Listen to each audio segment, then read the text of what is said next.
नमस्कार।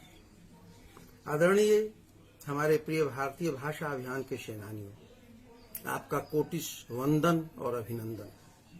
हमारे इस आंदोलन के प्रणेता माननीय अतुल भाई कोठारी एवं उत्प्रेरक माननीय अरुण भारद्वाज के द्वारा संयोजित भारत के संविधान के भाग 17 के अनुच्छेद पर आधारित श्रृंखला के अंतर्गत आप बंधुओं से भारतीय संविधान में प्रदत्त न्यायालयों में अधिनियमों, विधेयकों आदि के लिए प्रयोग की जाने वाली भाषा के प्रयोग के बारे में कुछ बातें करना चाहता हूं।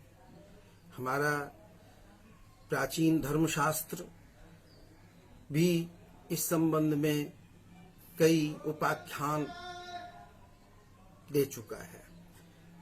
याज्ञवल्क्य की स्मृति में भी न्याय की भाषा क्या हो, उसकी भी चर्चा महर्षि याज्ञवल्क्य ने की है।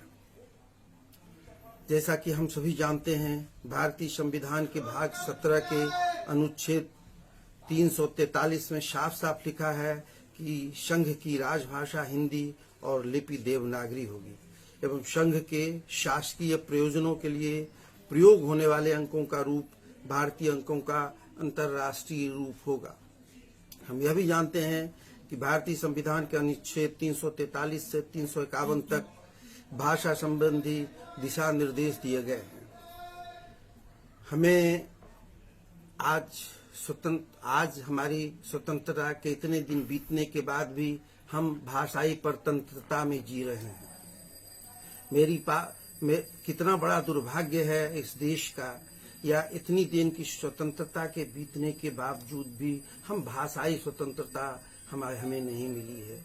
मुझे अंग्रेजों के द्वारा हम आपसी लोगों को भाषाई आंदोलन के रूप में कई लड़ाइयां देखनी पड़ी हैं। दक्षिण और उत्तर की भाषाओं की लड़ाई अंग्रेजों ने शुरू की और उसका परिणाम ये हुआ कि उसमें सबसे ज्यादा दुख या सबसे ज्यादा कष्ट भारतीय भाषाओं का हुआ। हिंदी और भारतीय भाषाएं एक ही हैं। मैं मानता हूं कि मेरी भारतीय भाषाएं, मेरी हिंदी अगर माँ है तो जितनी इनकी क्षेत्रीय भाषाएं हैं वो सारी मौसी हैं, हमारी मौसी है, माँ की बहन। और बिना इन दोनों के उपयोग से हमें भाषाई स्वतंत्रता नहीं मिल सकती।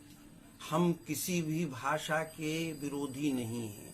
मुझे अंग्रेजी भी आनी चाहिए, मैं जर्मन भी जानना चाहता हूं, लेकिन मैं न्याय के क्षेत्र में जो हमारी भाषा मातृभाषा है, मैं उसका पैरोकार हूं। मेरी स्पष्ट धारणा है कि आज भी भाषाई तौर पर जो हमारी गुलामी है, उस गुलामी से निकलने के लिए हमें कुछ न कुछ करना चाहिए।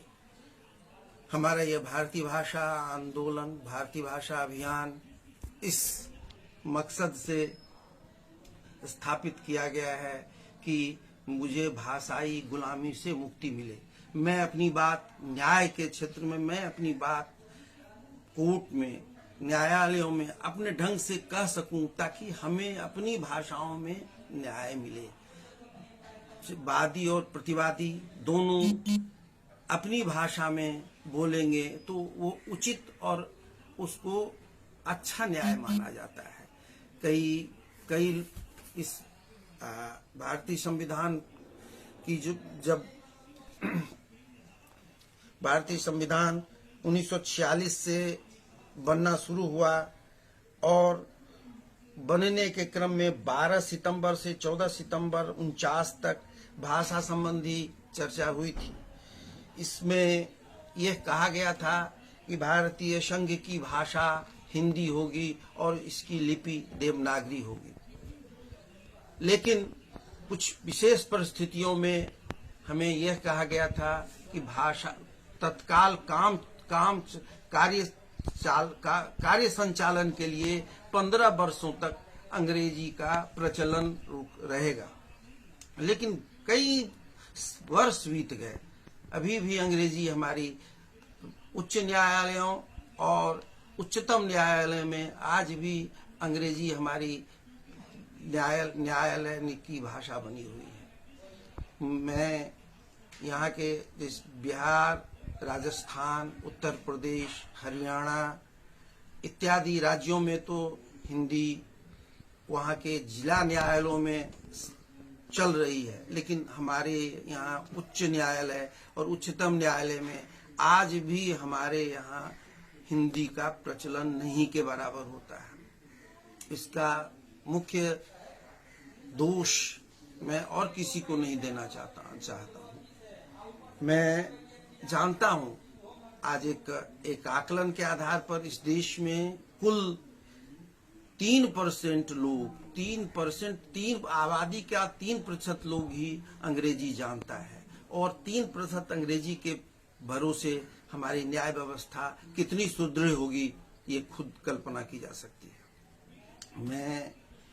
मेरे यहाँ जितने भी न्यायाधीश उच्चतम न्यायालय या उच्च न्यायालय में हैं, किसी की भी भाषा मातृभाषा अंग्रेजी नहीं है, लेकिन चूंकि हमारी हमारी जो पद्धति है पढ़ाई लिखाई की, हमको जो बताया जाता है अंग्रेजी में पढ़ाया जाता है, उसके लिए हम लोगों को हिंदी समझने में दिक्कत होती है। मेरी गुलामी 1000 साल से ज्यादा की रही। हम लोगों ने 800 साल मुसलमानों को झेला। वहाँ उन लोगों ने अपनी भाषा फारसी रखी, न्यायालय की भाषा उनकी फारसी थी, अंग्रेजों ने अंग्रेजी रखी। इस बीच में आज भी हमारे यहाँ जो किताबें हैं, आज भी हमारे यहाँ वकालतनामा है, ये सारे कुछ उर्दू के उसमें शब्द लिखे रहते हैं, जो मैं खुद नहीं समझता हूँ। अंग्रेजी और उर्दू के बाद हम लोगों की मातृभाषा, हम लोगों की मातृभाषा, हमें इस संबंध में सरकार को बताना होगा कि हिंदी का अधिकतम अनुप्रयोग न्यायालयों में कैसे होगा।